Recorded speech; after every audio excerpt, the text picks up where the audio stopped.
Hey, what's going on everybody? Welcome back to another one of my videos. I want to talk briefly about Hurricane Ian. So everybody knows, obviously, there was a huge hurricane down in Florida. My thoughts go out to everybody who lives down there. I hope everybody is okay, and I hope the entire state of Florida recovers quickly. But what that means for us in the freight industry is Florida obviously needs our support. So what that means is brokers are working like crazy to broker extra loads going down to Florida. So supply and demand. A lot of loads need to go into Florida, so truckers are trying to take advantage of these higher rates. For example, on Monday, I was able to book a load from Pennsylvania to Florida, 800 miles, $2.85, which that load 2 weeks ago probably would have been paying like $2.30 a mile. For the next 2 weeks, hopefully, we can all support Florida and the Hurricane Ian relief efforts, and also hopefully we can make up on a little bit of missed profits over the past couple months with increased fuel prices and lower rates. I've been talking to my dispatcher. I guess we have a couple options. We could try to stay in the Southeast and like really work the Florida area, probably running like 200, 300, 400 miles in and out of Florida, or even just staying in Florida.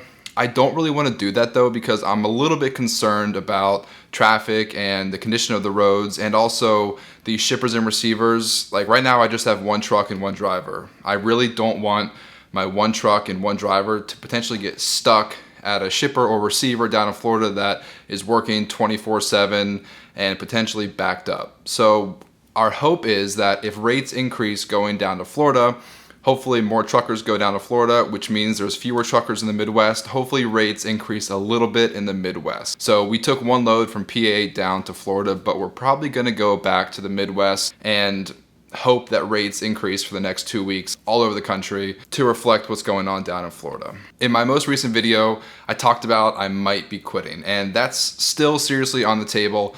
But I'm really happy with what's been happening the past 2 weeks. I talked briefly about kind of changing my game plan. So before, I told my dispatcher, hey, book whatever you want. The only thing I really care about is that you stay above $2.80 a mile.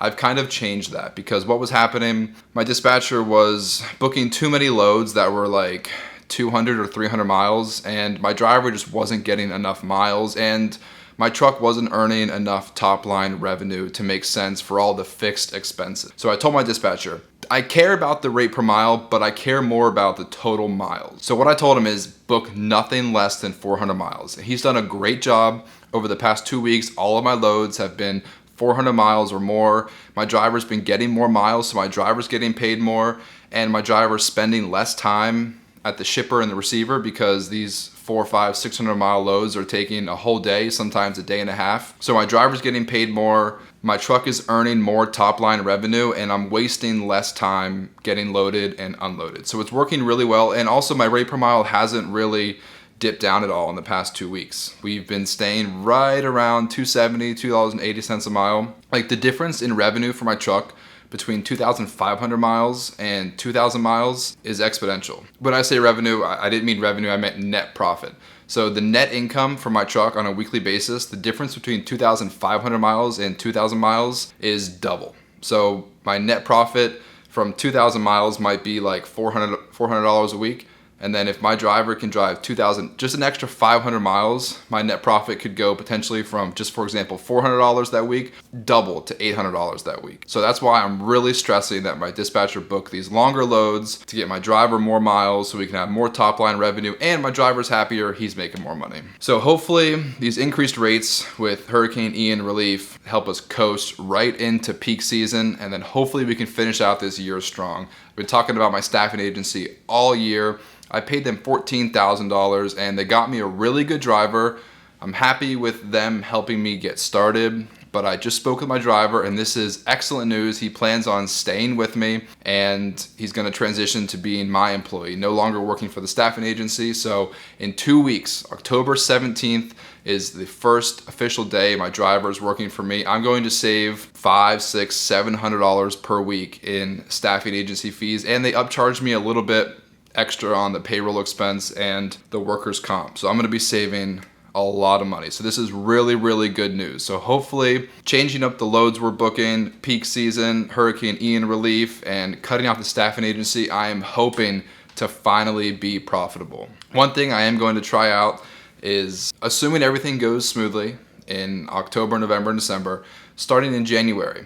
If I am profitable, if I continue running this business, I'm going to look into considering like a $2,000 referral bonus. So if anybody knows a truck driver with a Class A CDL driver's license looking to go over the road, looking for a new company, if I can get a new truck, another truck in January, I'll probably get like a 2018 International Pro Star. I'm looking for a driver to go over the road. So if you know anybody, I'm potentially offering a $2,000 referral bonus. So if you can refer anybody to me, or if you're a driver, I'll offer you a $2,000 sign-on bonus. So if you know a driver looking for a new job, or if you are a driver looking to switch companies starting January, if I get a second truck, I'll be looking at hiring a second driver. I just ran my numbers for September, and my average fuel cost was $4.50 a gallon. I'm pretty happy with that.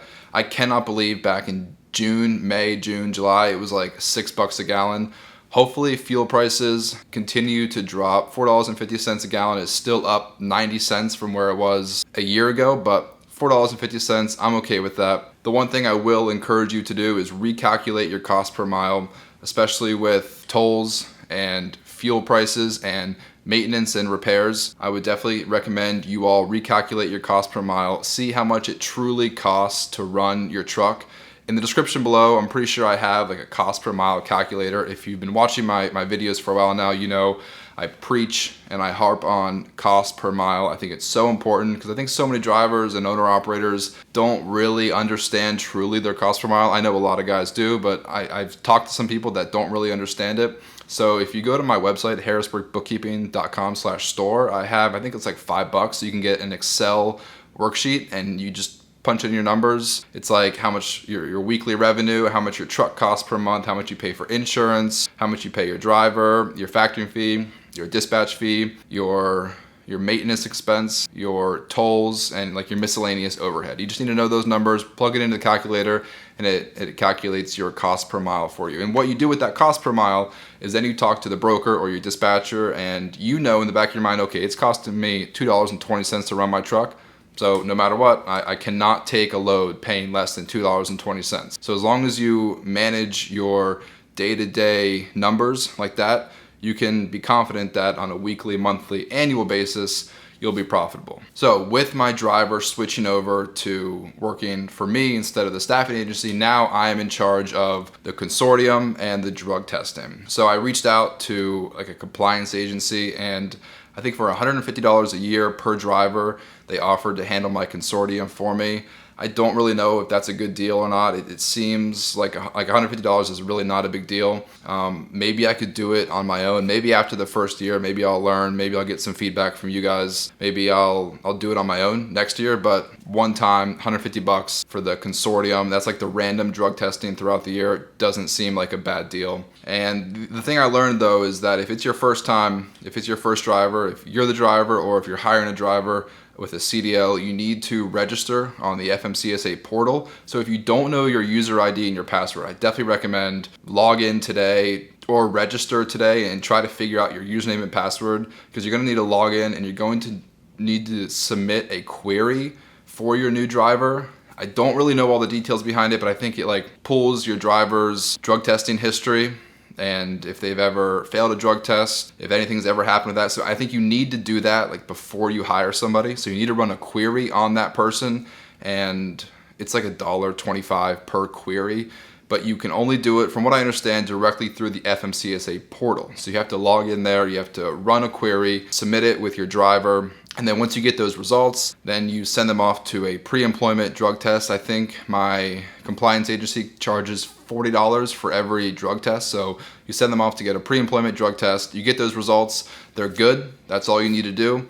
And then you just add them into the consortium, and then they're enrolled in random drug testing throughout the year. So that's really all there is to it from what I understand. I've never really done it, but I did a lot of research yesterday, and I'm pretty sure that's all I need to do. But if you're unsure, definitely recommend reach out to a compliance agency, and they should be able to help you out for relatively cheap. I mean, $150 for the entire year, really not that big of a deal. Last thing I want to talk about, I talk about this all the time, but detention and layover is the bane of my existence. So I take that really seriously because I want to pay my drivers $25 an hour for detention, $150 a day for layover, I want to pay that to my drivers, and I expect that brokers are going to reimburse me. So a couple brokers out there, I mean, I work with JB Hunt, Echo, and Flock Freight, and Circle Logistics. Some brokers are good about it, other brokers not so much. So the big thing that I would encourage you to do, from what I've learned, you need to have your in and out times on your bill of lading. So as soon as you get to the shipper or the receiver, first of all, notify your dispatcher or your broker, hey, just got on site. That way they can enter into their system, okay, driver arrived, 10 a.m. Also, make sure you're not late. If you're late for your appointment, forget about getting detention, potentially forget about getting a layover. Brokers no longer care about you if you are late. So always make sure, I would always try to be 30 minutes early to every appointment. That way if you run into traffic or you get lost, you'll have a 30-minute or 60-minute buffer, but try to never be late to an appointment time, otherwise forget about detention. As soon as you arrive at the shipper or the receiver, notify your broker or your dispatcher, that way they can enter it into their system. As soon as you get your bill of lading, write on that bill of lading very clearly, my in time, my out time at the shipper, and then as soon as you get to the receiver, same thing, notify your dispatcher, broker, write down your in and out time on the bill of lading. I know JB Hunt does almost everything electronically, so either my dispatcher or the broker enters in the in and out time into their system. And then always make sure you follow up with your broker. Some brokers add detention pay onto the rate confirmation, but for example, JB Hunt, they do not add detention pay onto the rate confirmation. It makes it a little difficult because you need to send an email to your broker or just general customer support at JB Hunt. You need to send them an email to confirm that you are eligible for detention pay on this load. And it's always best to handle it same day or next day, just as close to the actual appointment time as possible. That way it's fresh in everybody's mind.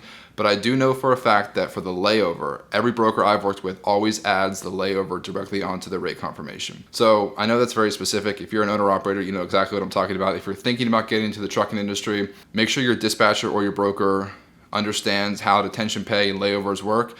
Because for me, as an owner, I always want to pay my driver properly, detention pay and layover pay.